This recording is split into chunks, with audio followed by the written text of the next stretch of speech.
Israel पर Hamas के हमले की बरसी के मौके पर इजराइल ने लेबनान के बेरूत शहर और नॉर्दर्न गाजा पर जबरदस्त हमले किए हैं। एक के बाद एक कई घातक हमलों से लेबनान का बेरूत शहर थर्रा उठा है। आईडीएफ ने हिजबुल्लाह के कमांड सेंटर, हथियार भंडार और सुरंगों को और उसके इंफ्रास्ट्रक्चर को निशाना बनाकर हमले किए। आईडीएफ के हमले में इमारतें धुआं हो गई तो सड़कों पर मलबा फैल गया।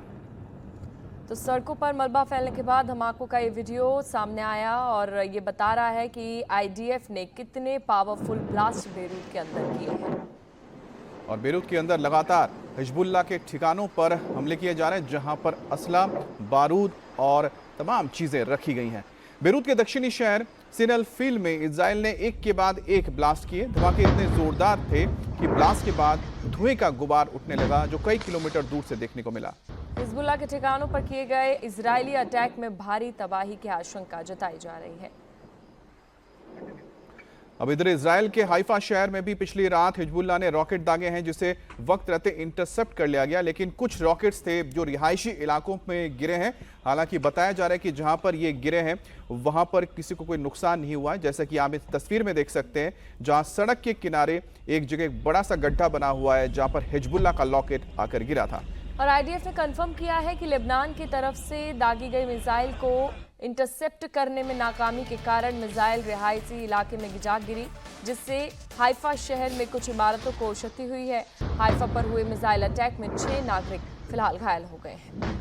तो एक बार फिर से आप तस्वीरें देख सकते हैं। हाइफा में जब हिजबुल्लाह की ओर से रॉकेट दागे गए तो उन्हें आयरन डोम से इंटरसेप्ट किया गया, लेकिन रात के वक्त एक बार फिर से जिसमें बड़े मिसाइल्स दागे गए थे, उनमें से कुछ ऐसे थे जो हाइफा शहर में आकर गिरे।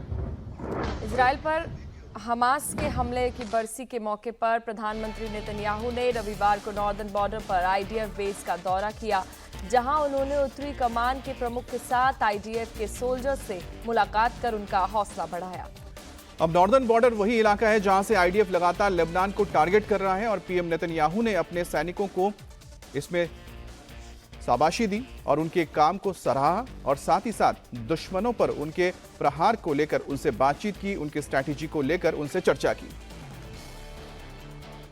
פה ביחד עם חיילי צה"ל בגבול הצפון. כמה מטרים מכאן נמצאים חבריהם מעבר לגבול, מפרקים את תשתיות הטרור שחיזבאללה הכין כדי לתקוף את יישובינו. לפני שנה אנחנו ספגנו מכה איומה, וב-12 החודשים שעברו אנחנו משנים את המציאות מקצה אל קצה. וכל העולם משתאה מהמכות שאתם מנחיתים על אויבינו, ואני מצדיע לכם ואומר לכם, אתם דור הניצחון. इधर इजराइल हमास जंग की बरसी पर दुनिया भर में प्रदर्शन का दौर जारी है। दोनों पक्ष के समर्थन में सड़कों पर उतरकर प्रोटेस्ट हो रहा है। और लंदन, बर्लिन, पेरिस और रोम सहित कई यूरोपीय शहरों में इजराइल के पक्ष में प्रदर्शन हुए, तो इस्तांबुल, कराची, मोरक्को में हमास के समर्थक में भी लोगों ने प्रदर्शन किया। तो लंदन की तस्वीर देख रहे हैं, इसके अलावा बेरूत की, और यहाँ पर इस्तांबुल, कराची और मोरक्को की तस्वीर देख रहे हैं, जहाँ पर फिलिस्तीन के झंडे के साथ हमास के समर्थन में, लेबनान के हिजबुल्लाह के समर्थन में यहाँ पर प्रदर्शन किए जा रहे हैं। तो दोनों पक्ष के समर्थन में सड़कों पर उतरकर प्रोटेस्ट कर रहे हैं।